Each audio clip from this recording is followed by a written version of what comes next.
Hello बच्चों, स्वागत है आपका हमारे चैनल ज्ञान एंड विज्ञान पे। आज हम पढ़ेंगे पैसिव वॉइस ऑप्टेटिव सेंटेंस का। ठीक है, इसके पहले हमने इंपरेटिव सेंटेंस का भी पैसिव वॉइस पढ़ लिया था। साथ में हमने प्रेजेंट, पास्ट, फ्यूचर से रिलेटेड जितने भी टेंस हैं उन सभी के भी पैसिव वॉइस को भी हमने वीडियो में कवर कर लिया था। अगर आपने उस वीडियोस को नहीं देखा है तो प्लीज उसको प्लेलिस्ट में, इंग्लिश ग्रामर के प्लेलिस्ट में आप उस वीडियो को देखिए और उसके नोट्स भी आपको उसके डिस्क्रिप्शन में मिल जाएंगे। आप वहां से भी उसके नोट्स को आसानी से डाउनलोड करके अपना नोट्स प्रिपेयर कर सकते हैं। ठीक है, तो आज का हमारा टॉपिक रहेगा ऑप्टेटिव सेंटेंस का हम पैसिव वॉइस कैसे बनाते हैं। ठीक है, तो हेडिंग लिखते हैं हम क्या, ऑप्टेटिव सेंटेंस। क्या है? Optative,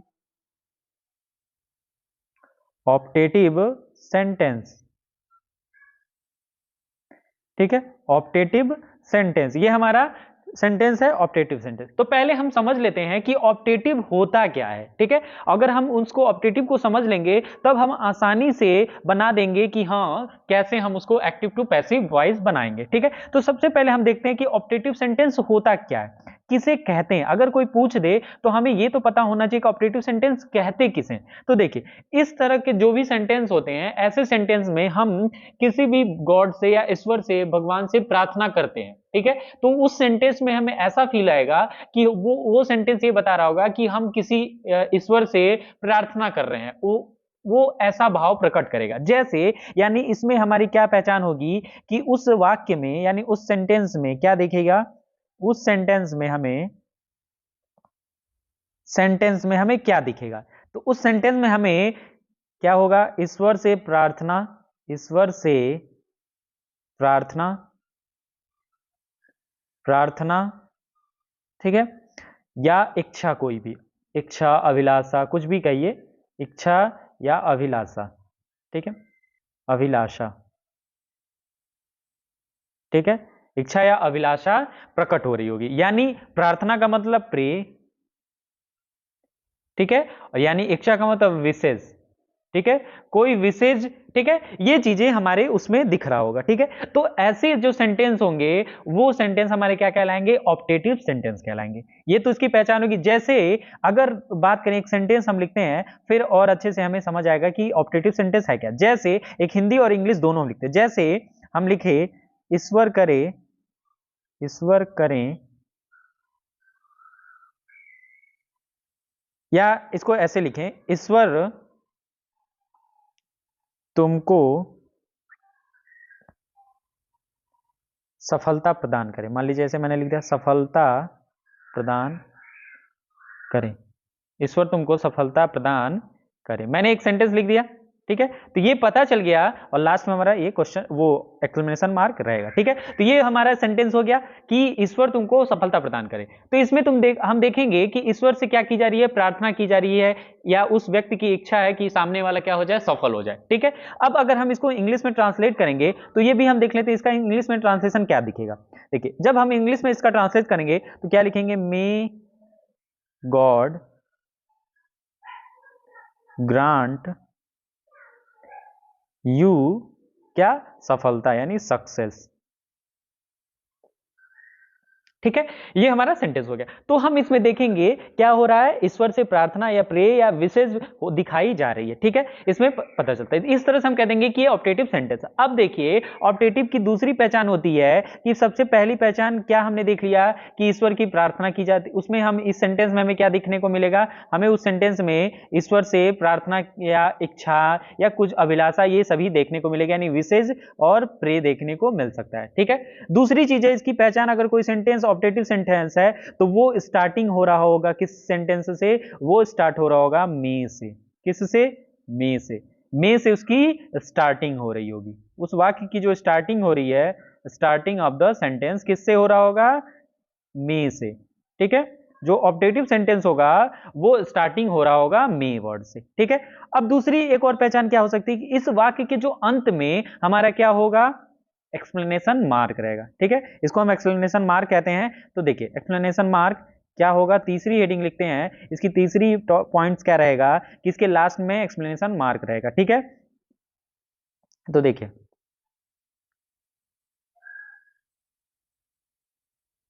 an exclamation mark exclamation mark,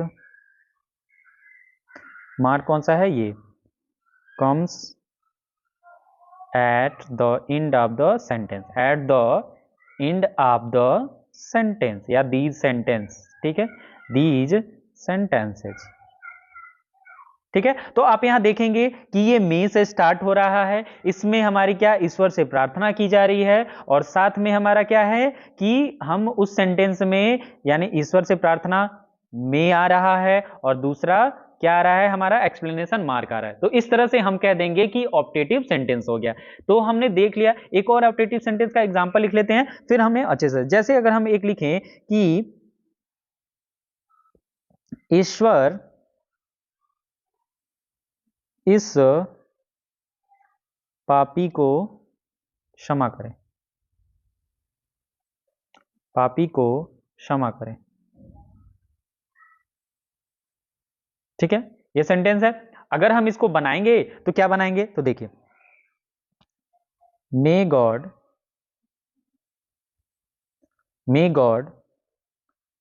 pardon, क्षमा करने का मतलब होता है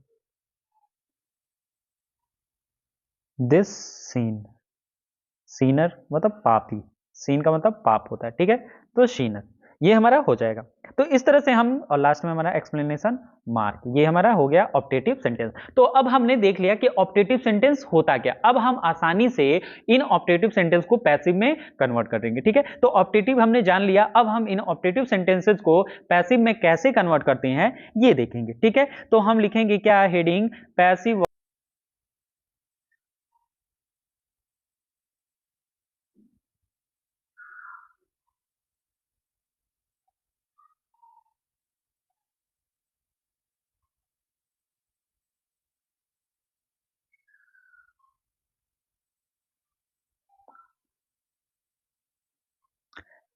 ठीक है। तो पैसिव वॉइस अब ऑपरेटिव सेंटेंस हम अब देखेंगे कि पैसिव वॉइस कैसे बनाते हैं। तो सबसे पहले हम देखते हैं इन पैसिव वॉइस में जो स्ट्रक्चर रहेगा एक्टिव वॉइस का, वो हमारा कैसा रहेगा, फिर हम एक्टिव वॉइस को हम पैसिव वॉइस में बदलेंगे।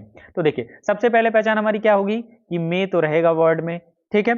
उसके बाद हमारा क्या, एक सब्जेक्ट भी आ सकता है, मान लीजिए हम उसको लिख सकते हैं सब्जेक्ट के रूप में, ठीक है,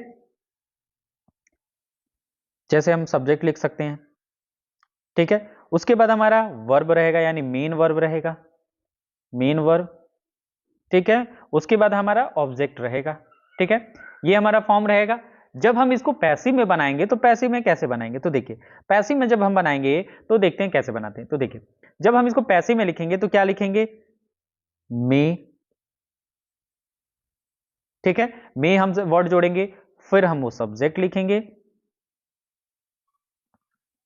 प्लस हम क्या लिखेंगे, बी लिखेंगे, प्लस वर्ब का मेन वर्ब, यानी वर्ब का थर्ड फॉर्म, मेन वर्ब ना लिखे वर्ब का हम थर्ड फॉर्म लिखेंगे, फिर हम क्या लिखेंगे, बाई लिखेंगे, और फिर हम ऑब्जेक्ट लिख देंगे, ठीक है। ये हमारा स्ट्रक्चर पूरा हो जाएगा।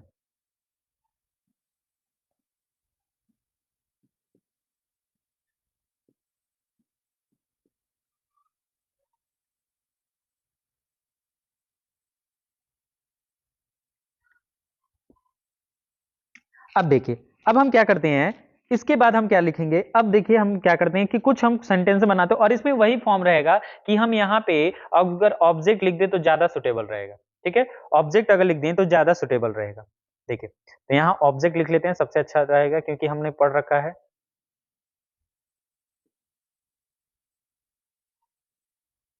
ऑब्जेक्ट, और यहाँ पे हम सब्जेक्ट लिख दें तो ज्यादा अच्छा है, ठीक है, ताकि हमें कंफ्यूजन नहीं आएगा। अब देखिए, जैसे हम कुछ सेंटेंस लिखते हैं, सेंटेंस क्या है, एक सेंटेंस लिखते हैं,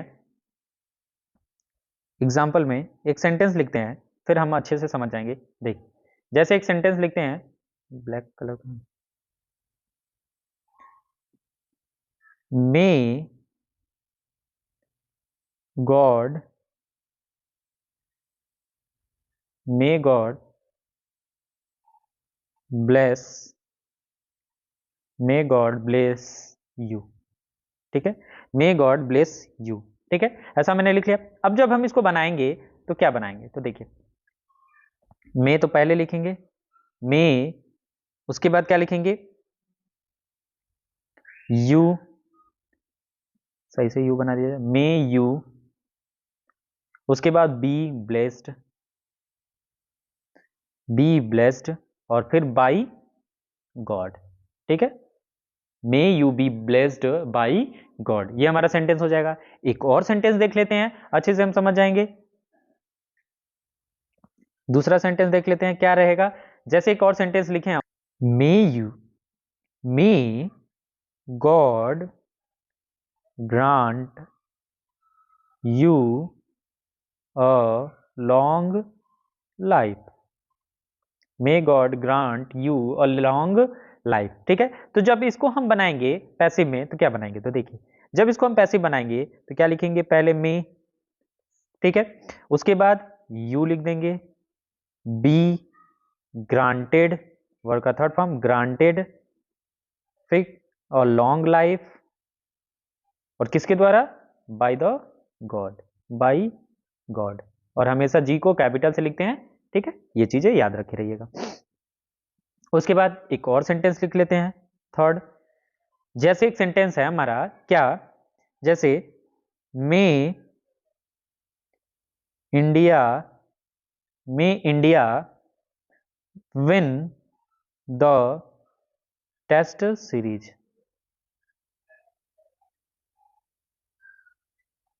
ठीक है, may India win the test series. तो हम यहां बनाएंगे तो क्या बनाएंगे, तो देखिए में, उसके बाद में द टेस्ट सीरीज,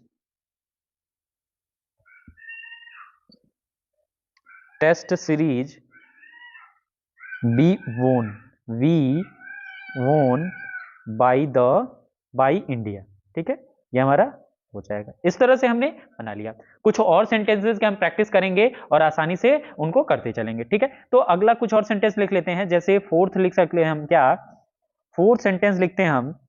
जैसे एक सेंटेंस है क्या, may they begin life from the beginning,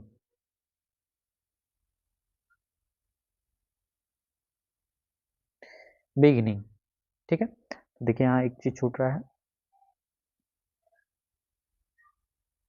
beginning, ठीक है, लास्ट में यहां हमने लगाया था कि नहीं, देखिए यहां हम छोड़ रहे हैं, ये हमारा होना चाहिए, ठीक है। अब यहां हो गया।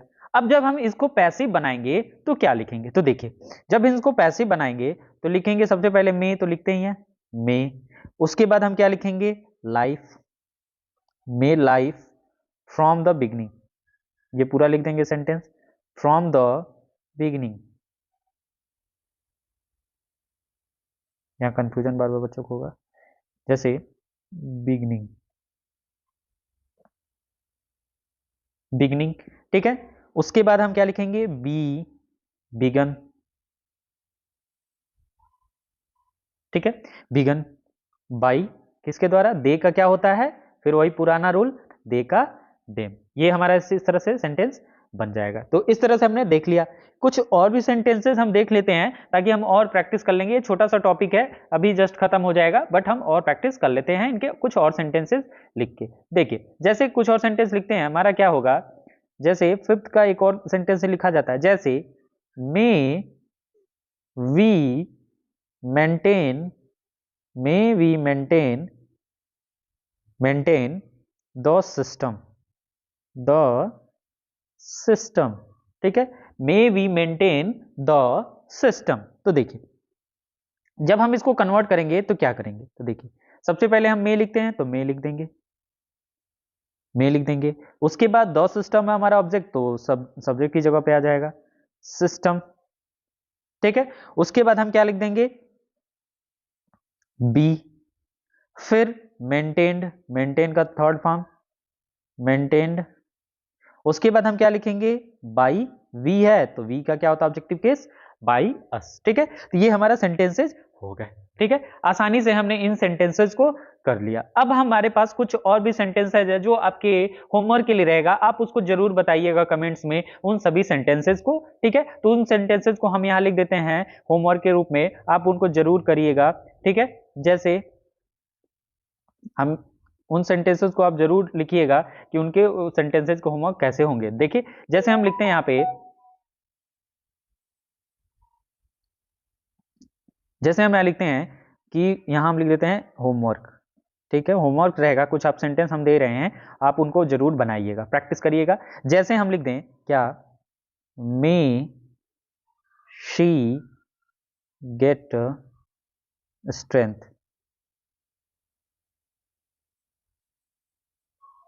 ठीक है। उसके अलावा मे, इसको दूसरे पेन से लिखते हैं ताकि मिक्स ना हो,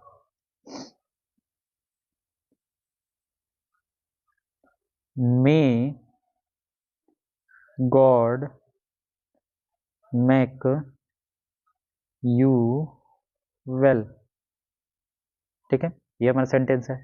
एक और सेंटेंस लिखते हैं, मे ही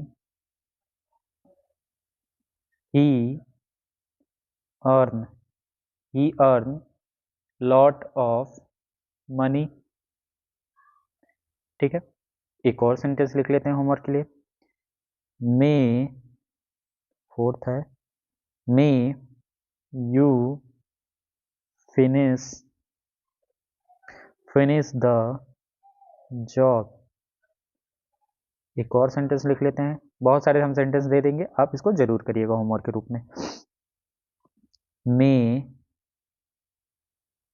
दे विन द मैच। कुछ और सेंटेंस लिख लेते हैं, एक और सेंटेंस लिख लेते हैं, 6 लिख लेते हैं, क्या रहेगा, may you pass the test, ठीक है। ये हमने कुछ सेंटेंसेस दिए हैं, इसको आप जरूर कॉपी पे अपने इसको प्रैक्टिस जरूर करिएगा, और हो सके तो आप इस सेंटेंसेस के जो भी हैं वो कमेंट्स नंबरिंग के हिसाब से आप कर सकते हैं, सीक्वेंस 1 2 3 के हिसाब से आप इन सीक्वेंस को करके जरूर कमेंट में जरूर कमेंट करिएगा, ठीक है। तो ये हमारा रहा ऑप्टेटिव सेंटेंस, इसको हमने आसानी से, एक छोटा सा टॉपिक था जो कि हमें पैसिव वॉइस में ये अक्सर पूछे जाते हैं इन सभी सेंटेंसेस, तो उसको हमने कंप्लीट कर लिया, हमने जान लिया कि ऑप्टेटिव सेंटेंस होता क्या है, ठीक है। उसके बाद हमने इन सभी सेंटेंसेस के एग्जांपल भी देख लिए, उसके बाद साथ में हमने ये भी देख लिया कि ऑप्टेटिव सेंटेंस का हम पैसिव वॉइस कैसे बनाते हैं इन तरह से आसानी से। उसके बाद हमने कुछ एसडब्ल्यू भी दिया है जिसको आप जरूर इनको करिएगा, ठीक है, इसको जरूर करके लाइएगा, और सभी सेंटेंसेस के जो भी पैसिव वॉइस बनेंगे आप उनको कमेंट में जरूर नंबरिंग के हिसाब से, सीक्वेंस के हिसाब से जरूर करिएगा, ठीक है। तब तक के लिए इस तरह से हमारा ये ऑब्जेक्टिव सेंटेंस भी खत्म हो गया। अब हमारा इसके बाद जो मेन हमारा टॉपिक रहेगा अगला इंग्लिश ग्रामर का, वो हमारा रहेगा क्या, नरेशन, ठीक है। तो नरेशन भी बहुत ही एग्जाम के लिए अच्छा टॉपिक होता है, और इन सभी से बहुत सारे क्वेश्चंस बनते हैं, ठीक है। तो जो अब हमारी अगली वीडियो रहेगी वो हमारा पर्टिकुलर रहेगा नरेशन पे। नरेशन की भी हमारी हर तरह के सेंटेंसेस के हम बनाएंगे और उनको अलग अलग वीडियो में हम इनको कवर करेंगे, ठीक है। तो चैनल से इसी तरह के इंफॉर्मेटिव वीडियो के लिए जुड़े रहिए। अगर चैनल को आपने सब्सक्राइब नहीं किया तो प्लीज सब्सक्राइब करिए। अगर आपको ये वीडियो अच्छी लगती है तो प्लीज इस वीडियो को लाइक करिएगा और ज्यादा से ज्यादा बच्चों के पास शेयर भी करिएगा, ठीक है। तब तक के लिए मिलते हैं इसी तरह के कुछ और इंफॉर्मेटिव वीडियो के लिए। अपने आप को हंसते रहिए, मुस्कुराते रहिए। जय हिंद, जय भारत।